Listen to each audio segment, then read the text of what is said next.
Des astronomes viennent de découvrir une étoile à neutrons très particulière, située pour la première fois en dehors de notre galaxie, dans le petit nuage de Magellan à 200 000 années-lumière. Elle ne possède pas d'étoile compagne et a un champ magnétique très faible. Ça se passe là-haut, par Eric Simon.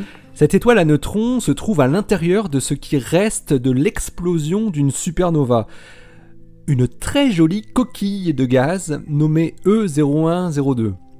Ce résidu, connu depuis 30 ans, a été observé récemment avec plusieurs instruments, notamment le Very Large Telescope et Hubble dans le visible, et Chandra en rayon X.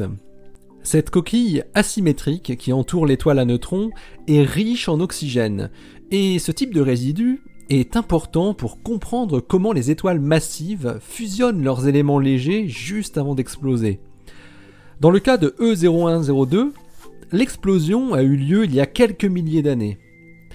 Les observations de Chandra en rayon X montrent que le résidu de la supernova est dominé par une grande structure en forme d'anneau, en bleu et mauve sur l'image, qui est associée à l'onde de choc de la supernova. Quant à l'observation détaillée de l'instrument Muse monté sur le VLT, elle a permis de voir un anneau de gaz plus petit, en rouge sur l'image, qui s'étend moins vite et au centre duquel se trouve un point lumineux en rayon X, l'étoile à neutrons. Alors que le grand anneau observé en rayon X s'étend à la vitesse d'environ 1000 km/s, le petit anneau, observé en visible, n'a qu'une vitesse de 90 km/s, pour un rayon de 0,63 parsec, 2 années-lumière.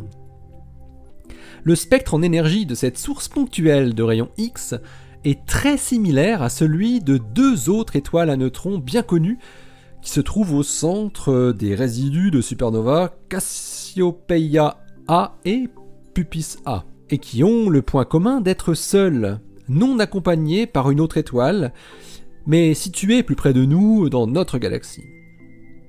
Les rayons X qui sont observés ici par Frédéric Vogt et ses collègues proviennent de la surface chaude de l'étoile à neutrons.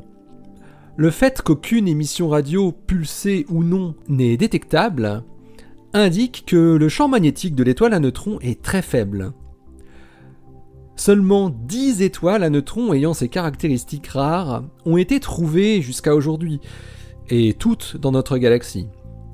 C'est donc une petite première qu'a l'honneur de publier aujourd'hui la revue Nature Astronomy, avec ce nouveau spécimen trouvé en dehors de la Voie lactée. Vous allez demander, et vous aurez raison, mais pourquoi l'étoile à neutrons semble-t-elle se trouver très décalée par rapport au centre du grand anneau circulaire produit par l'onde de choc de la supernova, alors qu'elle en est le résidu compact?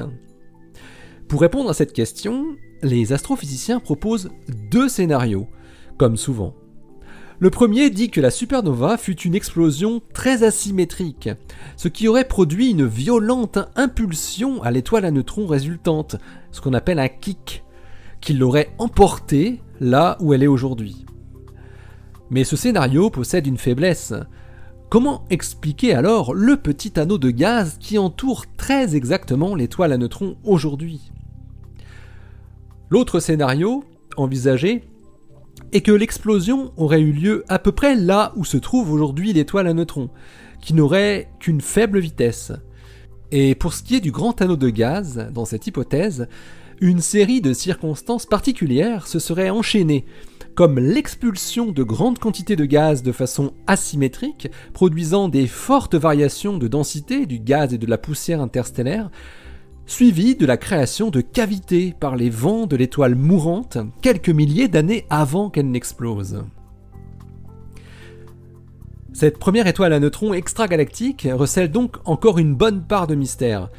Les spécialistes vont s'empresser maintenant de l'observer avec encore plus de détails pour tenter de comprendre son histoire, et avec elle l'histoire générale de la mort violente des étoiles massives. Allez, d'ici la prochaine, portez-vous bien, restez bien les yeux vers le ciel et les pieds sur terre. Salut!